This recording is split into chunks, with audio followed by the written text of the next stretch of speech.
Good morning. Welcome. It is April 14th, 14th. No, it's 14th 19th, or the 15th, 1997.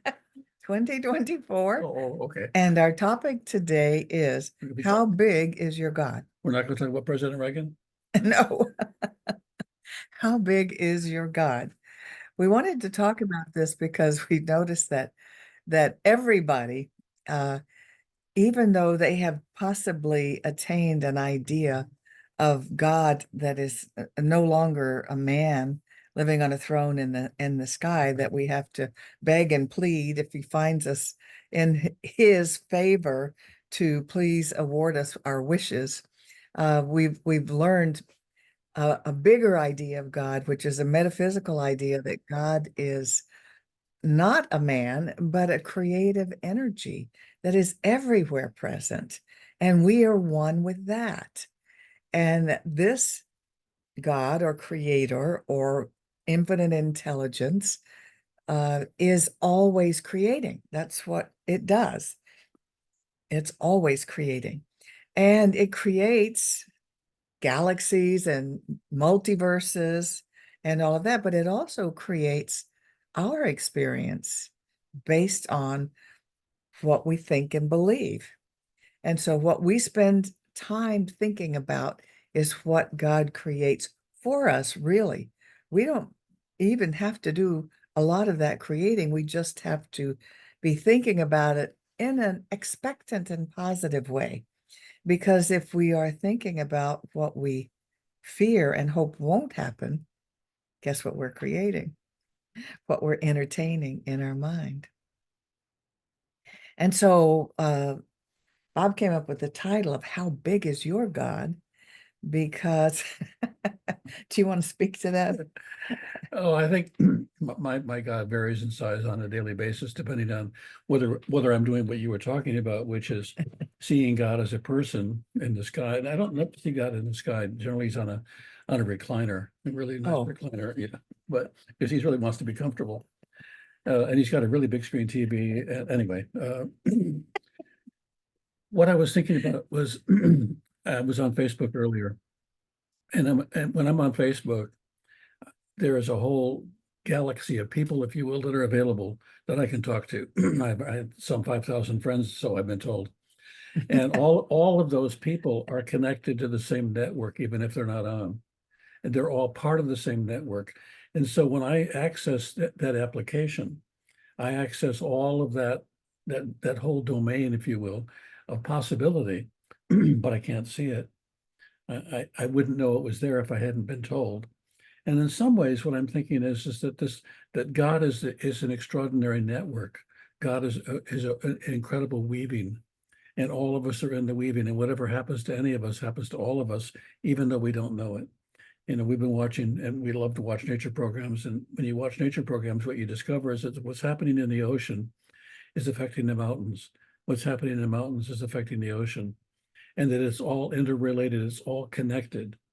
And so the first thing is to see that God is connected to all that is, not just to us or our desires and or our wants.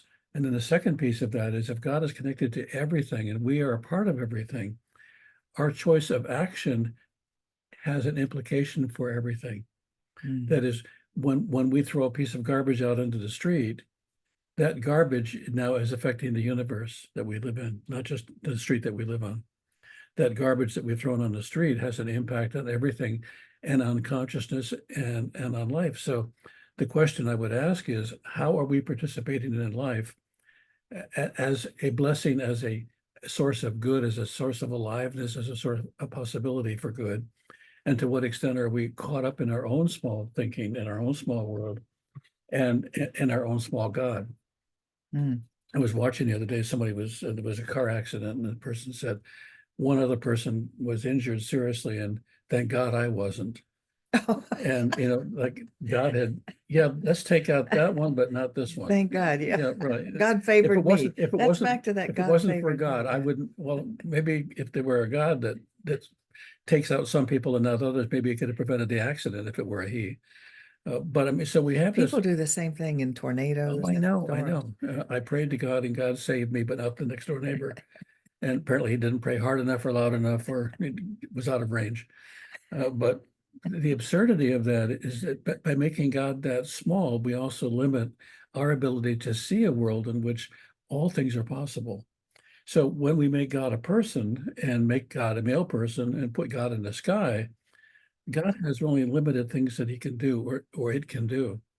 And so when we start expanding our idea of God I think of God as a divine intelligence, as a grand intelligence woven into everything that exists, that I see and know and am a part of. Well, that means then, if you will, we're all dancing together in this creation, and our moves have value and our moves mean something.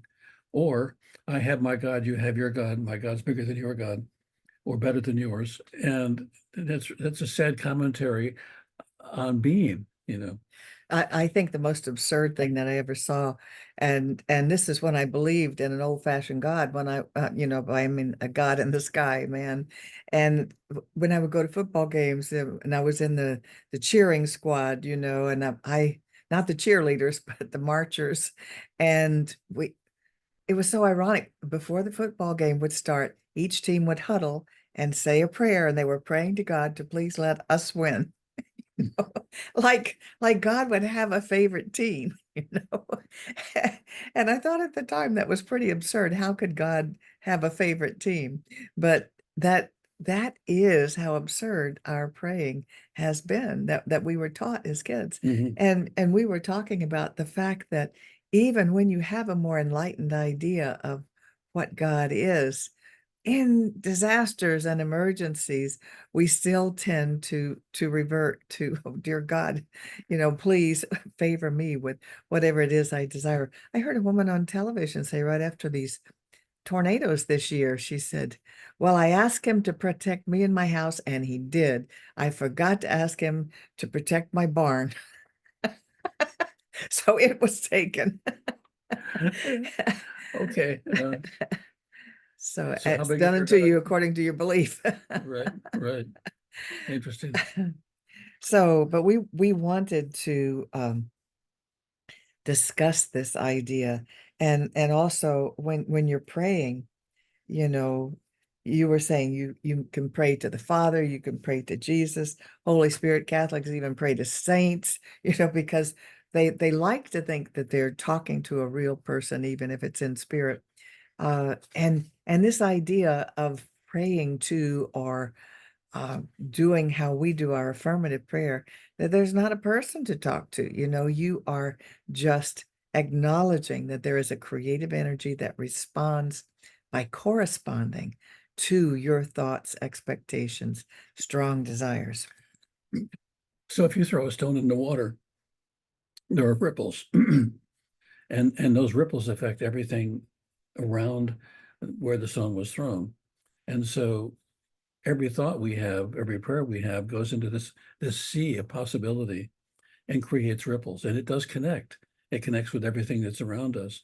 And it's impersonal in the sense that it doesn't listen to you more than someone else. It doesn't make more waves because you threw the stone. But every stone thrown into the sea of life creates a ripple, and it is seen and felt and known. And then the question is, how are we in that? How are we with that? Yeah, exactly.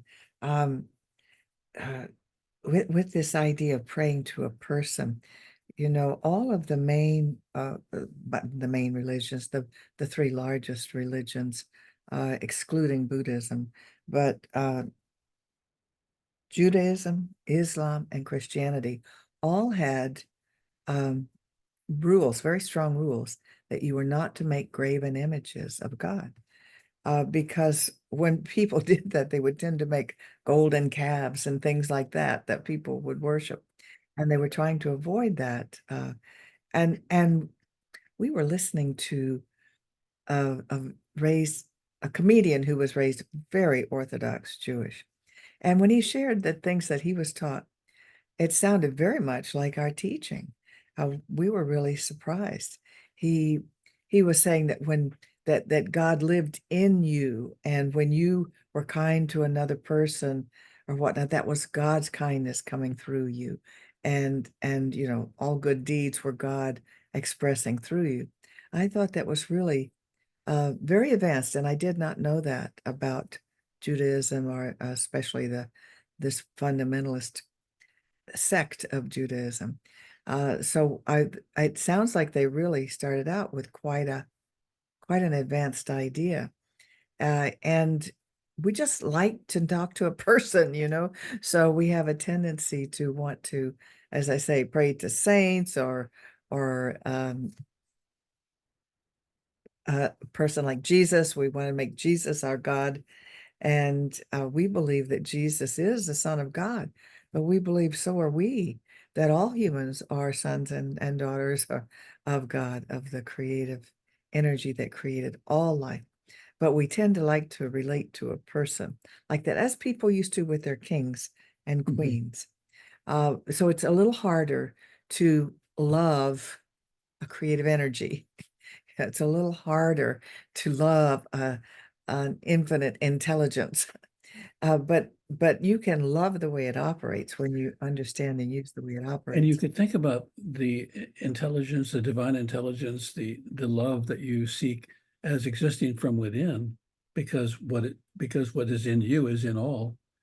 And so one thing you could do is to connect with the loving nature that you're aware of in yourself, and realize that that is an expression of God, and that you can communicate with that. I think we tend to look for love and kindness and joy and possibility outside rather than inside. And when we Mhm. begin to look for it on the inside, if you will, we're actually looking at the inside of God. If each of us is an aspect of God, a dimension of God, a finger on the hand of God, then we don't have to try to see the whole hand in order to see God. We can actually look at ourselves and look inward and say, God in me, working through me. How do I experience that? And if you're looking for the love that is God love, and you're looking from within, and you find that you are connecting with something greater than uh, something being given to you by someone else. And when you experience it from within, you can then share it, and you can experience it also from the outside as well. Yes, exactly. So why do we tend to want to spend more time with our thinking and things that we're machinating about what's wrong with our life instead of what we would like to experience? I think it is a human tendency, if we have a beautiful white table, but there's a black speck on it, we tend to be really focused on that black speck. Something's wrong here with this, and we can obsess about it. Well, I think our survival strategy, that we believe at a physical level that we're in it by ourselves, that this whole Mhm. thing, and so we have to constantly be aware of the potential problems that we're going to have to solve in order to survive. We don't realize there's an army of possibility, that there's a universe of good behind us. We think of ourselves physically as being, this is me, this is all there is, I got to take care of myself. So we're kind of on guard all the time, I think, by nature. And this has to do with our wiring from primitive man. We're on guard all the time, waiting for the next thing we have to solve in order to be able to survive, because we think we're in it by ourselves. The truth is, we're not in it by ourselves, but that's something you can only achieve when you have some amount of safety, or feel some amount of safety. And I think primitive human beings, for a very long time, had to depend on the tribe, or had to depend on themselves only, and didn't realize that they were connected to anything else. Oh, they came up with sun gods and gods that they thought, but the gods that they had, interestingly, were terrifying gods, that represented, I think, their own fears as well. How fragile life is, that they had to be afraid of the sun god, because they were afraid of life. They were afraid of surviving. Mhm. We have moved into, we can actually be a source of love. We can actually connect with a greater love. And people that have had near-death experiences talk a lot about this, coming into a space in time and space where there was more love than they'd ever felt before. They felt it in here. They felt it. They didn't see it outside. They felt it. They Mhm. experienced it. And when they come back into their body, they're not afraid of dying any longer. They're not afraid of life anymore. They feel loved and cared about. And the only way they can explain it is it's a feeling that they got that is a universal experience, something that is bigger than they are. And by the way, we can have that feeling when we allow ourselves to feel connected to that energy of love and that of all that is. Uh, I learned to experience that in meditation. That's really the purpose of meditation, I believe, to quiet the thinking mind so that you can just be and then feel the love of life for you. And it is just bliss. It's really Mhm. bliss. And this is really our second step in affirmative prayer. The first step is uh acknowledging that there is this creative power, this infinite intelligence in the universe. And the second step is that I am one with it. It's in me, as me, is me. And but if you can allow yourself in your prayers to acknowledge it intellectually, but then also feel it emotionally, feel the bliss of being one with the energy of the universe and God and all that is, and know that it's always responding to you. It responds by corresponding to what's in your mind and atmosphere around you, the mental atmosphere. And so then the next step is identifying what it is you would like to be, do, or experience in your life, and enjoy visualizing that, thinking about it, seeing yourself doing that, having that, being that, and just really enjoying it like kids do naturally with Mhm. daydreams, you know. And so you do that. As long as that feels good, then you release it and let it go and say thank you. That's our affirmative prayer. But it's a process that feels wonderful, and you want to try to hang on to that, visualizing, I mean, seeing a picture in your mind, and enjoying seeing it come to fruition, just like kids daydream. And that creates then what you do want. And it's amazing how much of it happens for you without your doing anything. But we don't believe in just expecting the universe to come plop things in our lap. Well, there's a law of consequence. Right. And so if you've been doing nothing in favor of your life succeeding, and you go into a meditative state and can see and visualize and experience the grandeur of succeeding, but you've done nothing in favor of it, then when you open your eyes, what you'll begin to discover is the distance between your activity of mind and activity of body, and you're going to have to find a way to catch up one or the other.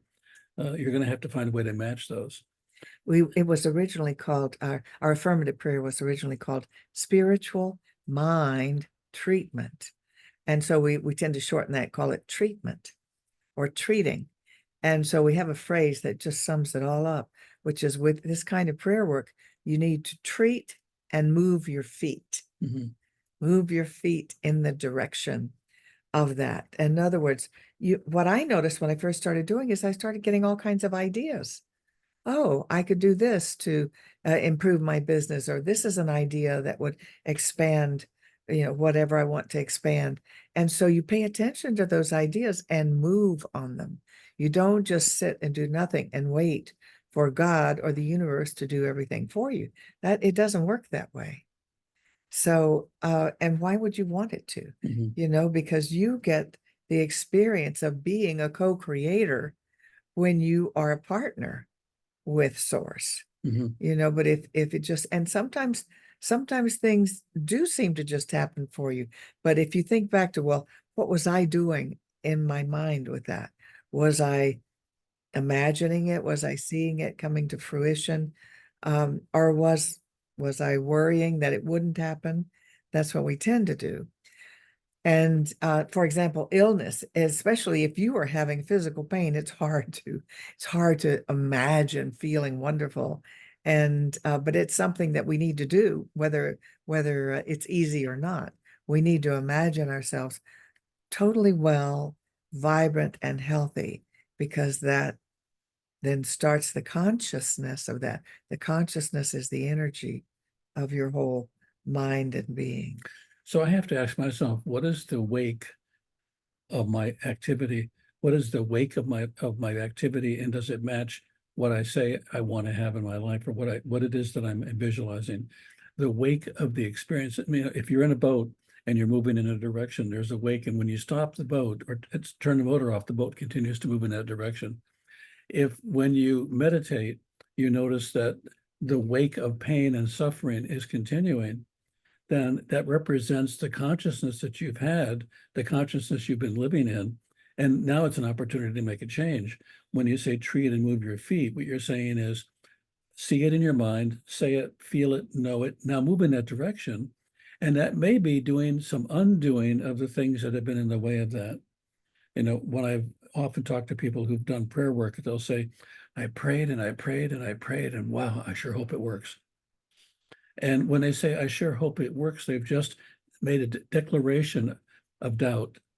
And that declaration of doubt has just undone the energy of mind, but also often represents, do I have to do anything? I mean, I said a prayer, isn't that enough? No, it's not enough. It won't pay the bills. It will not get you what you want. You're going to have to be willing to move in the direction of the thing that you want. The universe recognizes the activity of the body as well as the activity of mind, and they have to be coherent. Yeah, that brings me to our final point that we wrote down about that, which is that wishing and hoping are actually undoing Mhm. undoing your affirmation. You're no longer affirming, you're wishing and hoping, which is really that you have doubts that this would happen. There was a very common phrase in England going back to a couple hundred years ago, and the phrase was, if wishes were if wishes were horses, beggars would ride. Mhm. Because in those days, you had to have money to be able to afford a horse. Right. Beggars didn't, and so they couldn't ride, they had to walk. So Uh, if uh, wishes were horses, beggars would ride. I like what Werner Erhard said. He said, hope is what you have when you don't have a plan. Yeah, so And I there's mean, that seems very cold and very hard, but hope without action, hope without a plan is idle. It makes you feel good for the moment. But when you open your eyes to the world you're living in, you have to realize I haven't done anything in favor of the thing that I want. So why am I surprised that what I want is not showing up? I can decide I want to go for a ride in my car. I can get excited about the ride in my car, but I have to go out and sit in the car and turn on the ignition, and I have to drive the car. It's not going to, having thought about it won't get me there. I think that's the part that we often get in trouble with, that is, we don't realize the power of prayer is to help clarify and move everything that is movable in the universe in favor of the action we're willing to take. exactly. So to sum it up, think about how big is your God, and can you make your God bigger? Can you make the power in your life bigger? And can you cooperate with it and do the things? The way those things are attracted to the ideas and other things that come to you, people, places, and things can show up to help you. What we call that, I just lost my train of thought. um, we call that the law of attraction. That's what it is. The law of attraction. It's an energetic law. It's an energy. And so the energy of your thinking and affirming and doing affirmative prayer attracts people, places, and things, and just what you need to make it all come together.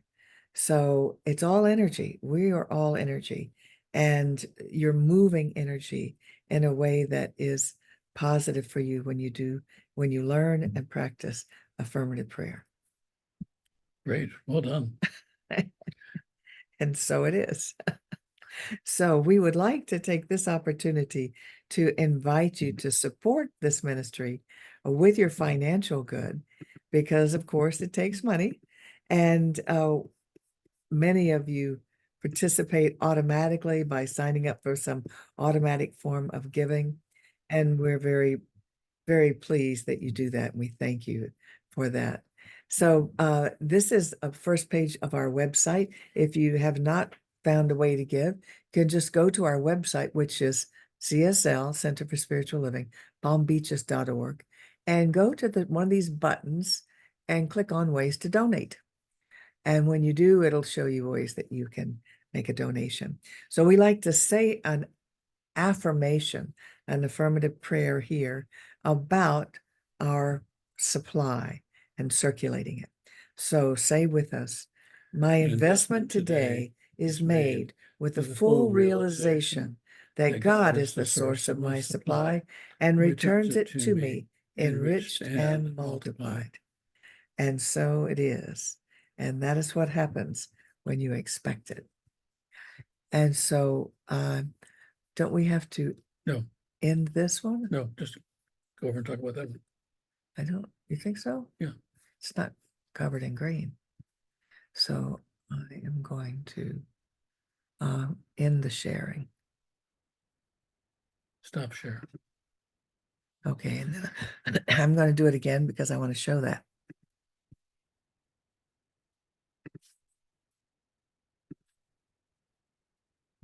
So what I'd like to share with you is this flyer about the Spiritually Speaking workshop series that I'm doing along with our practitioner, Pamela Gray.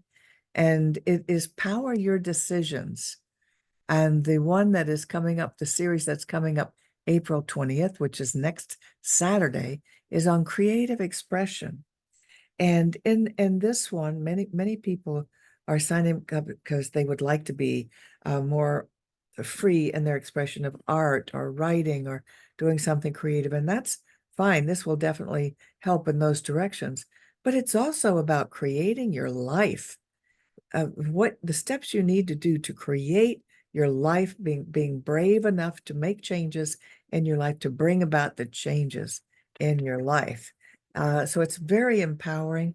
I really recommend it. There is a link, and this flyer will be going out to you by mail.